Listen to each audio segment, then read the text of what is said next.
Madam President, I rise this afternoon to memorialize one of the great residents, citizens, denizens of this body, Senator Edmund Muskie of Maine, who tomorrow, March 28th, 2014, would have been 100 years old.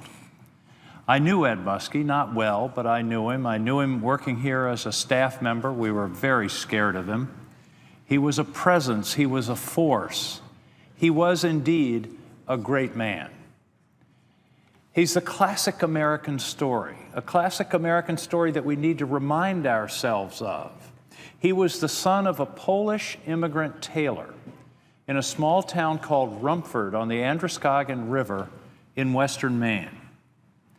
He rose to become a great United States Senator, Secretary of State, candidate for president, candidate on the ballot for Vice President of the United States, and one of the great citizens of Maine and the country of the 20th century. Ed Muskie rose by his own merits. I'm convinced that the secret sauce of America is the welcoming of people from all over the world who came here to bring their talents and allow them to express themselves fully and freely in the wonderful, rich soil of this great country.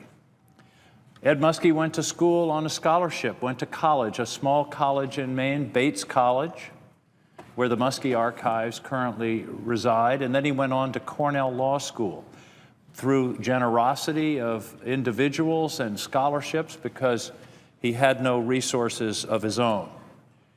He was in World War II, and then he came back to practice law in the small town of Waterville in central Maine. In 1954, Ed Muskie literally invented the Democratic Party in Maine. I don't believe that there had been a major Democratic office holder in Maine for some 50 years. I think perhaps there were a few in the 20s and 30s.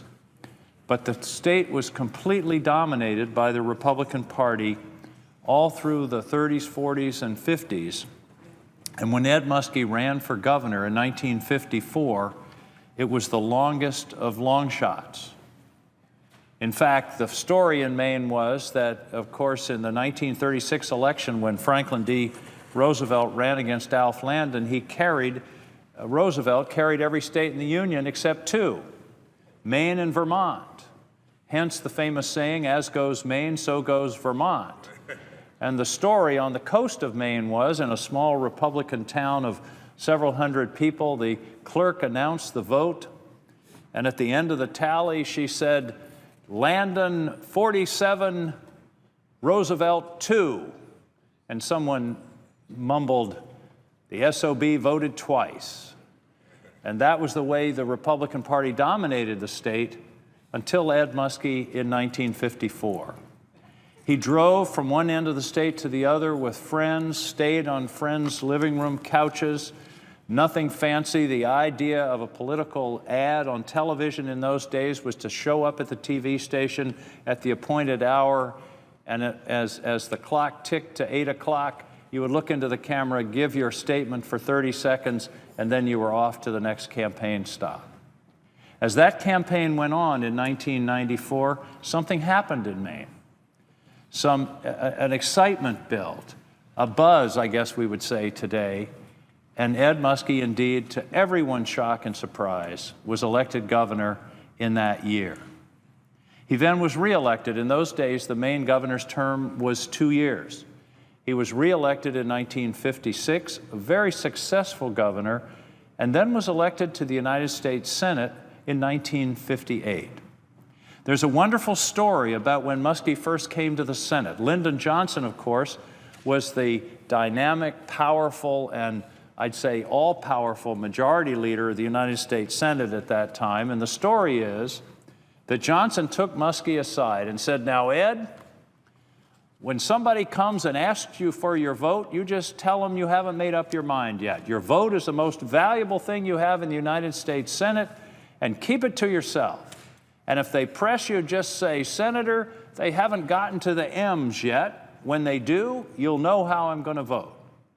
This was Johnson's advice to the freshman senator from Maine.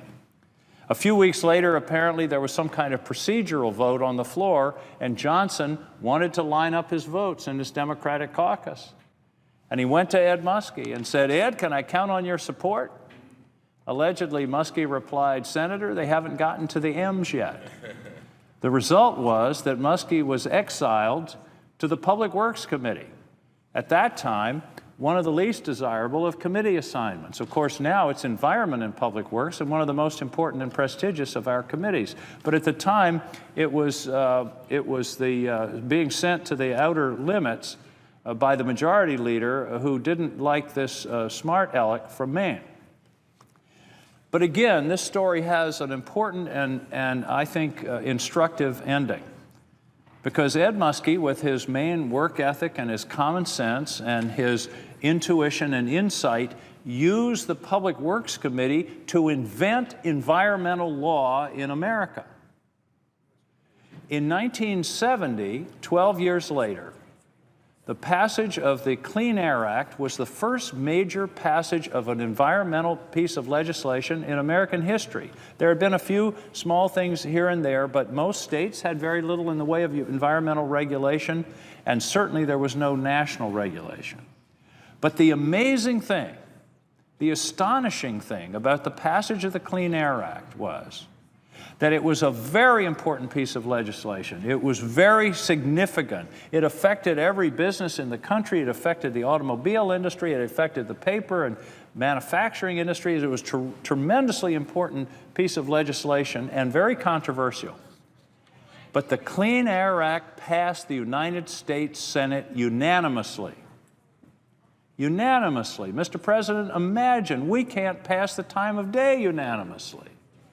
And he marshaled the resources and the votes and the sentiment of the entire United States Senate. He did it through amazingly hard work. They had hundreds of hearings and hundreds of hours of markup. And he listened to his colleagues. He found compromises. He found ways to make it work across the entire spectrum of the United States Senate. And there were plenty of conservative senators here in 1970. In fact, at one point in the debate on the Clean Air Act, Howard Baker, who was the Republican leader, gave his proxy to Muskie because he had to be out of the chamber for a few hours. Now again, Mr. President, imagine today the minority leader giving, the Republican leader giving his proxy to one of the Democratic senators on a major piece of legislation.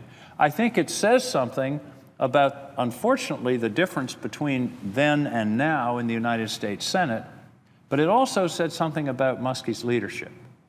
It was made up in parts of incredibly high intelligence. People who knew him well, like Senator George Mitchell, have said that he was one of the most brilliant people they'd ever met.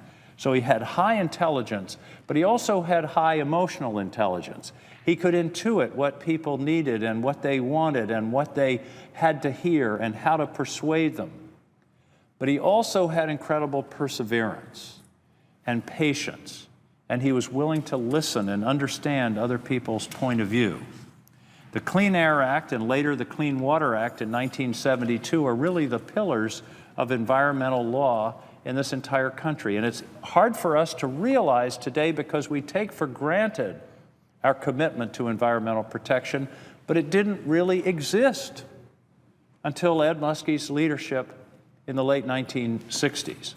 It's all the more remarkable for me as a political representative of the state of Maine that Muskie took this step because it had an impact on our major industry, a significant impact. Maine is a pulp and paper state. Huge mills with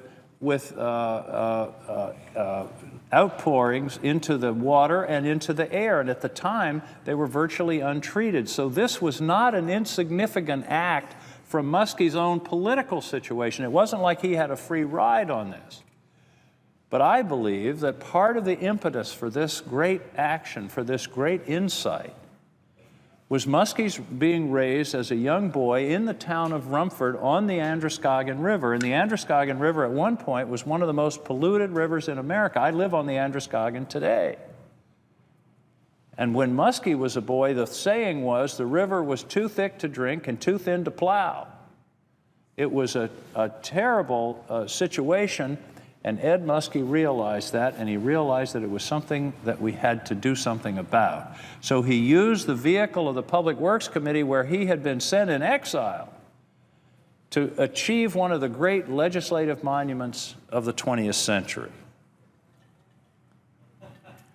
He also is the father of our current budget process.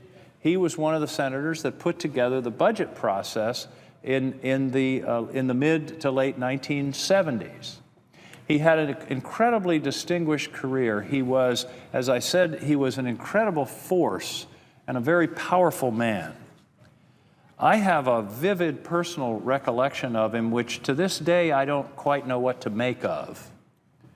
But it's an absolutely true one. In 1968, he was running for Vice President of the United States. He was Hubert Humphrey's, Ed Muskie was Hubert Humphrey's running mate. And in the latter stages of the campaign, September, October of that year, of 1968, it was the last several weeks of the campaign, and it was the time when presidential and vice presidential candidates flew around the country, and they didn't even take the time to have a motorcade and go into town to make a speech. The plane would land, the crowd would be right out on the airport runway, there'd be a little fence line, the candidate would come down the stairs, make a speech, get back on the plane and go. I was a law student that year at the University of Virginia, and I heard somehow that Ed Muskie, the vice presidential candidate, who I had no connection to Maine at the time, but that he was coming to Richmond, Virginia, and was going to be at the airport at 8 o'clock at night on the Tuesday night. So a bunch of us went over to Richmond to hear him. And I can remember standing in this crowd along a fence line. There were probably 300 or 400 people listening to Muskie. This was right before the election in 1968. And he spoke passionately about his vision for America. He spoke passionately about what this country can and should mean. And this was a very important election. This was Richard Nixon versus Hubert Humphrey. And it was an election that was decided by one vote per precinct across the country. It was that close. It was a very close election. Here's my strange memory that, again, I say I don't really fully understand. I remember standing in that crowd, listening to Muskie speak, who, again, I didn't know at all. I had never set foot in Maine at that point. I didn't know him. I hadn't met him. But listening to him speak, and at the end of his speech, out of my mouth, completely spontaneously, came the words, "We trust you. We trust you." It was something about the man that made you feel that you could trust him. He was so honest and so authentic and so entirely himself. It was an amazing moment, and here it is almost 50 years later, and I remember that evening in Richmond, Virginia, my first encounter with Ed Muskie. I got to know him somewhat more when I worked here as a staff member for his colleague Bill Hathaway. He was the other senator for Maine at that time. And then I had the privilege of interviewing him in my capacity as a public television host for a documentary in 1981 when he retired as Secretary of State. He had a distinguished career here in the Senate. And then he went on and heeded Jimmy Carter's call in 1980 to serve as Secretary of State during the height of the Iran hostage crisis. He served our country honorably and well during that period, and then retired. But when he retired, he didn't stop his involvement in public affairs. He became a champion of access to the legal system for the poor. He, of course, remained in his commitment to the environment and had a very, very active life, mostly in Maine, in his beloved house in Kennebunkport, and was a contributor right up to his death in 1996. Ed Muskie is a true American hero. And there's no way that my poor words or anybody else's can really capture his career and the impact he made. I think perhaps the closest I could come is to recall Sir Christopher Wren's epitaph, which is on his tomb in St. Paul's Cathedral. And on the tomb it says, "If you would see his memorial, look around you. if you would see Ed Muskie's memorial, look around you, take a deep breath, experience our great rivers, experience the environment that we now have in this country that we treasure and is so much a part of who we are across the country and in, of course, the state of Maine. Ed Muskie was a great man. He was a great member of this body.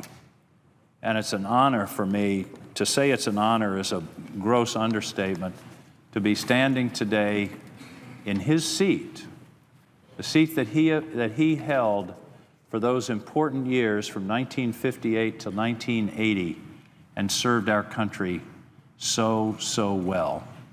Ed Muskie is a man who belongs to the ages, who we all miss, who made such a difference in all of our lives. Thank you, Mr. President.